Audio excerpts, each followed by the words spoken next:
Healthy recipe with प्रज्ञामध्ये सर्वांचे खूप खूप स्वागत आहे। आज आपण कोल्हापुरी झणझणीत मसाल्यामधील कोल्हापुरी भडंग बनवणार आहे। अगदी चटपटीत खमंग अशी ही रेसिपी आहे, नक्कीच तुम्हाला आवडेल। चला तर मग करूया सुरुवात आजच्या रेसिपीला। भडंग बनवण्यासाठी इथे आपण मसाला बनवून घेऊया। त्यासाठी इथे मिक्सरच्या भांड्यामध्ये 2 चमचे धने घेतलेले आहेत, 1 चमचा जिरे, 2 चमचे काश्मीरी लाल मिर्च पावडर आणि 1 चमचा बेडगी मिरचीची पावडर घेतलेली आहे।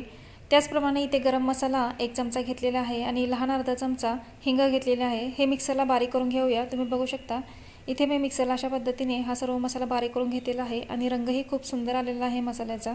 अर्धा किलो मुरमुरेच्या प्रमाणामध्ये आपण इथे मसाले घेतलेले आहेत। इथे हे अर्धा किलो मुरमुरे घेतलेले आहेत, एका परातीमध्ये काढून घेतलेले आहेत। मुरमुरे चाळणीने चाळून स्वच्छ निवडून घेतलेले आहेत। यामध्ये घाण असू शकते, कचरा असू शकतो, म्हणून चाळणीने चाळून आणि निवडून घ्यावे हे मुरमुरे घेताना। भडंग बनवण्यापूर्वी हे मुरमुरे आपण गरम करून घेऊया। इथे कढईमध्ये मंद गॅसवर 2 ते 3 प्लेट इथे मुरमुरे घालून घेतलेले आहेत आणि सतत हलवून घेऊन हे मुरमुरे आपण गरम करून घेतलेले आहेत। साधारण 2 मिनिटं आपण हे मुरमुरे मंद गॅसवर सतत हलवून गरम करून घेतलेले आहेत। या मुरमुरे अशा पद्धतीने गरम करून घेतले की परतून घेतले की भडंग दीर्घकाळ कुरकुरीत राहतो। अशाच पद्धतीने मी बाकीचे सर्व अर्धा किलो भडंग आहे तो गरम करून घेतलेला आहे।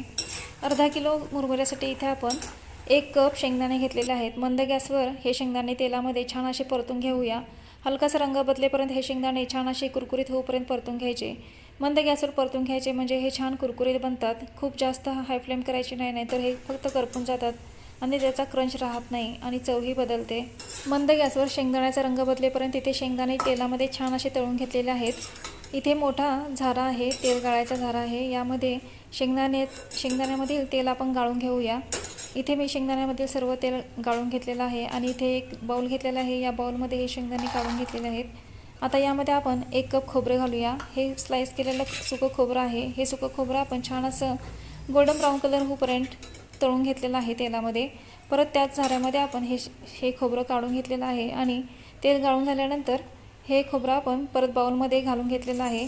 सर्व इथे जिन्नस आहेत ते मी एकाच बाउलमध्ये काढून घेतलेले आहेत। आता इथे फुटाण्याची डाळ ही 1 कप घातलेली आहे। 1 कपला थोडीशी कमी आहे ही फुटाण्याची डाळ। तर ही फुटाण्याची डाळ आपण छान असा रंग बदलेपर्यंत या फुटाण्याच्या डाळीचा हे आपण तेलामध्ये तळून घेतलेला आहे। फुटाण्याची डाळ इथे झाऱ्यामध्ये काढून घेतलेला आहे। यामध्ये तेल गाळून त्याच बाउलमध्ये ही डाळ ही आपण काढून घेऊया। सर्वात शेवटी इथे आपण 1 प्लेट भरून कढीपत्ता घेतलेला आहे। आता हा कढीपत्ताही या तेलामध्ये तळून घेऊया। तुम्ही बघू शकता इथे कढीपत्ता अगदी कुरकुरीत होईपर्यंत तळून घ्यायचा आहे। इथे कढीपत्ता ही छान असा कुरकुरीत तळून झालेला आहे। आता हे झाऱ्यामध्ये तेल गाळून घेऊन हा कढीपत्ता त्याच बाउलमध्ये न ठेवता एका प्लेटमध्ये काढून घेणार आहे। तुम्ही बघू शकता इथे मी प्लेटमध्ये हा कढीपत्ता काढून घेतलेला आहे। आता इथे एक कढई घेतलेली आहे। कढईमध्ये साधारण 2 ते 3 चमचे तेल घालून यामध्ये 1 चमचा मोहरी घालून घेतलेली आहे। मोहरी छान तडतडल्यानंतरच यामध्ये 1 चमचा जिरे घातलेले आहेत। जिरे छान फुलल्यानंतर लगेचच यामध्ये आपण हा मिक्सरला बारीक करून घेतलेला मसाला घालून घेणार आहे। फोडणी देताना मंद गॅसवरच द्यायची, नाहीतर हे मसाले करपू शकतात। इथे मिक्सरला बारीक केलेला मसाला घातल्यानंतर तेलामध्ये परतून घेतला। थोडंसं कोरडा झाला होता म्हणून आपण इथे जे शेंगदाणे खोबरं भाजून घेतलेलं जे काळं तेल राहिलं होतं ते तेल मी एका वाटीमध्ये काढून ठेवलेलं होतं। ते छानपैकी निथळलेलं आहे। खाली जो काळा भाग होता तो गेलेला आहे। फक्त त्यातील वरचा भाग इथे तेलामधला साधारण 1 ते 2 चमचे घालून घेतलेला आहे। त्याचप्रमाणे चवीपुरतं मीठ घातलेलं आहे। साधारण 1 ते 1.5 चमचा इथे मीठ घातलेलं आहे आणि परत एकदा हे मसाले एकजीव करून घेतले। मसाले खूप घट्ट किंवा पातळ नको, कारण खूप घट्ट असेल तर ते मुरमुऱ्यांना लागणार नाही आणि खूप पातळ असेल तर ते अगदी तेलकट होईल हा आपला भडंग येतो। म्हणून इथे मसाल्याचं अगदी कन्सिस्टन्सी योग्य असणं गरजेचं आहे। इथे मसाला थोडासा घट्ट वाटत होता म्हणून इथे आपण साधारण 2 चमचे तेल घालून घेतलेलं आहे आणि लगेचच कन्सिस्टन्सी चेंज झालेली आहे मसाल्याची। त्याच्यामुळे अगदी मसाला परफेक्ट इथं आपलं बनलेला आहे। आता यामध्ये खोबरं, शेंगदाणे आणि डाळ जी आहे ती घालून घेतली। ती मसाल्यामध्ये छान परतून झाल्यानंतरच इथे कढीपत्ता घातलेला आहे। कढीपत्ता सर्वात शेवटी घालण्याचं कारण म्हणजे कढीपत्त्याच्या पानांना इथे मसाला पूर्ण चिकटून राहतो जर आधी घातला किंवा सोबत घातला तर, म्हणून इथे कढीपत्ता शेवटी घातलेला आहे। कारण मसाला पूर्ण बाकीच्या जिन्नसना लागून नंतर हा जर राहिलेला आहे तो कढीपत्त्याला लागतो आणि आपला मसाला जास्त वेस्ट होत नाही। नाहीतर कढीपत्त्याच्या पानांना हा मसाला चिकटून राहिला तर तो हा मुरमुऱ्यांना लागणार नाही, कमीत कमी लागेल। आता या मुरमुऱ्यावर हे सर्व जिन्नस घालून घेऊया।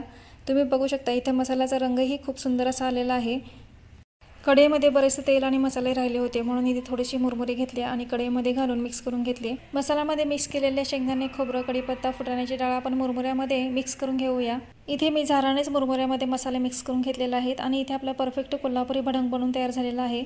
अगदी छान टेस्टी असा बनलेला आहे हा भडंग।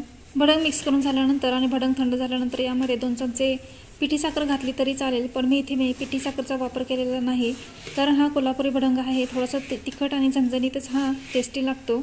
हा भडंग आपण हवाबंद डब्यामध्ये भरून ठेवायचा आणि जेव्हा खायला घ्यायचं असेल तेव्हा एखाद्या चमच्याने किंवा त्या भडंगच्या डब्यामध्ये आपण एखादी वाटी ठेवू शकतो, त्या वाटीने आपण घेऊ शकतो, कारण आपण घाई गडबडीमध्ये हा भडंग आपण घेतला तर ओला हात यायला लागू शकतो आणि सतत जर असं झालं तर हा भडंग मऊ पडू शकतो, म्हणून वाटी किंवा चमचा भडंगच्या डब्यामध्ये ठेवावी। अशा पद्धतीने कोल्हापुरी भडंग घरी नक्की ट्राय करून बघा। आजची रेसिपी कशी वाटली कमेंट करून नक्की सांगा। व्हिडिओला लाईक, शेअर आणि सबस्क्राईब करायला विसरू नका। परत भेटूया अशा छान खमंग स्वादिष्ट हेल्दी रेसिपीसोबत।